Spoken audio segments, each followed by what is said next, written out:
CBI చేపట్టిన third degree దెబ్బకు ఆ రోజు రాత్రి ఘటనకు సంబంధించి తన మొబైల్లో తీసిన వీడియోని ఎట్టకేలకు సీబీఐకి సందీప్ ఘోష్ ఇచ్చాడు. ఆ వీడియోను చూసిన సీబీఐ అధికారులు ఒక్కసారిగా షాకుకు గురయ్యారు. ఇప్పుడు దొరికిన ఈ వీడియో కోసం గత నెల రోజులుగా సీబీఐ అధికారులు ప్రయత్నిస్తున్న పరిస్థితి ఉంది. అయితే సీబీఐ అధికారులు రాత్రింబవళ్లు ఇస్తున్న థర్డ్ డిగ్రీ ఎఫెక్ట్కు ఘటనకు సంబంధించి కీలక ఆధారాల్ని సీబీఐ అధికారులకు వెల్లడించాడు. సెప్టెంబర్ 2న సందీప్ ఘోష్ని అదుపులోకి తీసుకున్న సీబీఐ అప్పట్నుంచి కేసుకు సంబంధించి కీలక విషయాలు బయటకొస్తున్న పరిస్థితి ఉంది.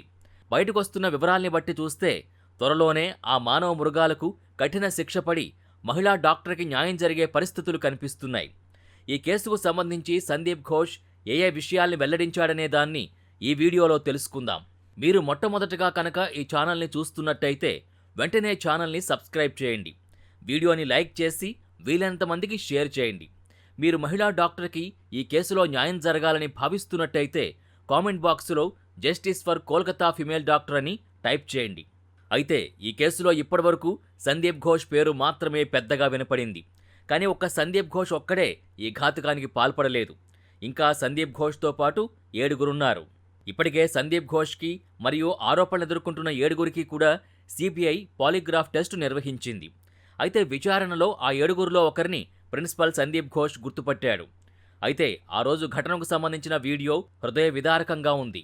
సీబీఐ అధికారి వీడియోను చూసి షాక్ అయ్యాడంటే ఆ వీడియో ఎంత ఘోరంగా ఉందనేది మనం అర్థం చేసుకోవచ్చు. సందీప్ ఘోష్ని మమతా సర్కార్ ఎందుకు కాపాడుతోంది? ఎక్కడైనా ఘటన జరిగిన తర్వాత ఆ ఘటనకు కారణమైన లేక ఆ ఘటన జరిగిన సంస్థ అధిపతిపై మొదటగా ఎఫ్ఐఆర్ నమోదు చేస్తారు. ఆ పోస్ట్ నుంచి తప్పిస్తారు. కానీ ఈ ఘటనలో ముఖ్యంగా సందీప్ ఘోష్ విషయంలో అలా జరగలేదు.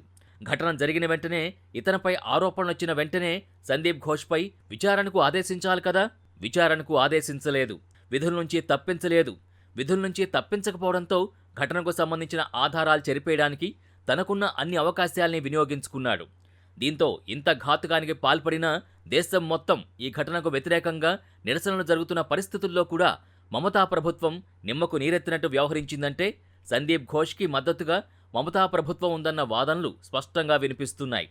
ఇక్కడ ఒక ఆశ్చర్యకరమైన విషయం ఏంటంటే సందీప్ ఘోష్ని డిమోషన్ చేయాల్సింది పోయి ప్రమోషన్ ఇచ్చింది మమతా ప్రభుత్వం. అయితే సందీప్ ఘోష్ వెనక ఎవరున్నారు? సందీప్ ఘోష్ ఒక్కడే ఈ ఘాతుకానికి పాల్పడలేదు. ఆ పెద్ద మనుషులు మమతా ప్రభుత్వానికి అత్యంత ఆప్తులా? అందుకే మమతా ప్రభుత్వం సందీప్ ఘోష్ని కాపాడుతోందా? అంతేకాక ఒకవైపు సీబీఐ విచారణ సాగుతుండగానే మమతా ప్రభుత్వం సిట్ని ఏర్పాటు చేసింది. దీని వెనుకున్న కారణమేంటి? ఒకవేళ సీబీఐ ఇంతలా కష్టపడి మహిళా డాక్టర్కి న్యాయం జరిగే పరిస్థితులుంటే అదే సమయంలో మమతా ప్రభుత్వం ఏర్పాటు చేసిన సిట్ రిపోర్ట్ సీబీఐ ఇచ్చిన రిపోర్టుకి వ్యతిరేకంగా ఉంటే కేసు మరలా వీగిపోయే ఛాన్స్ ఉంది. అంతేకాక కేసులో కీలకంగా ఉన్న సందీప్ ఘోష్ మరియు అతని వెనుకున్న పెద్దలు కూడా తప్పించుకునే ఛాన్స్ ఉంది. దీంతో మహిళా డాక్టర్కి న్యాయం జరిగే అవకాశం ఉండదు. అయితే సందీప్ ఘోష్ని మమతా ఎందుకు కాపాడుతోందంటే బెంగాల్ సీఎం మమతా బెనర్జీకి సందీప్ ఘోష్ అత్యంత ఆప్తుడు. ఎంతగా క్లోజ్ అంటే సందీప్ ఘోష్ పుట్టినరోజున మమతా లెటర్ ద్వారా పుట్టినరోజు శుభాకాంక్షలు తెలిపింది. అందుకే సందీప్ ఘోష్ని కాపాడేందుకు మమతా ప్రయత్నిస్తున్నట్టు తెలుస్తోంది. సీబీఐ 13 గంటల కఠినమైన విచారణ తర్వాతనే ఆ రోజు ఘటనకు సంబంధించిన వీడియో, ఆ రోజు ఏమేం జరిగిందన్న విషయాలపై కొద్దిగా నోరువిప్పిన సందీప్ ఘోష్ ఇంకా అసలైన వివరాలు వెల్లడించలేదు. ఆ వీడియో చూపిస్తూ సీబీఐ అడుగుతున్న ప్రశ్నలకి సరైన సమాధానాలు ఇవ్వడం లేదు. ఇంత ఘోరంగా నోరు మూసి ఎందుకు చంపాలనుకున్నారు అని సీబీఐ అడిగిన ప్రశ్నకు నాకేం తెలీదు, నాకసలు చంపాలనే ఉద్దేశమే లేదు అని సమాధానమిచ్చాడు. ఈ ఘటనకు సంబంధించి స్పందించిన మమత ఏమన్నదంటే కోల్కతా హత్యాచార ఘటన తాలూకు ప్రకంపనలు ఇంకా ఆగలేదు. వైద్యుల సమ్మె కొనసాగుతూనే ఉంది. ఈ నేపథ్యంలో పశ్చిమ బెంగాల్ ముఖ్యమంత్రి మమతా బెనర్జీ కీలక వ్యాఖ్యలు చేశారు. ప్రజా ప్రయోజనాల కోసం అవసరమైతే రాజీనామా చేసేందుకైనా తాను సిద్ధమని ప్రకటించారు.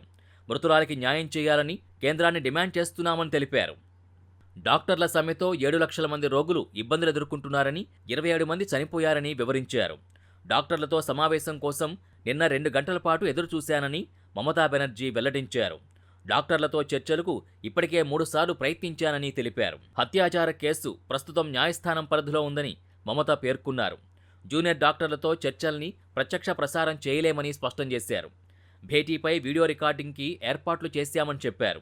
సుప్రీంకోర్టు అనుమతితో ఫుటేజీని డాక్టర్లకు అందజేస్తామని అన్నారు. ఆందోళన చేస్తున్న జూనియర్ డాక్టర్లపై చర్యలు తీసుకోబోమని సీఎం మమతా బెనర్జీ స్పష్టం చేశారు. మరి ఈ కేసు ఇంకెన్ని మలుపులు తిరుగుతుందనేది చూడాల్సి ఉంది. కేసులో మరొక అప్డేట్తో మరలా కలుద్దాం.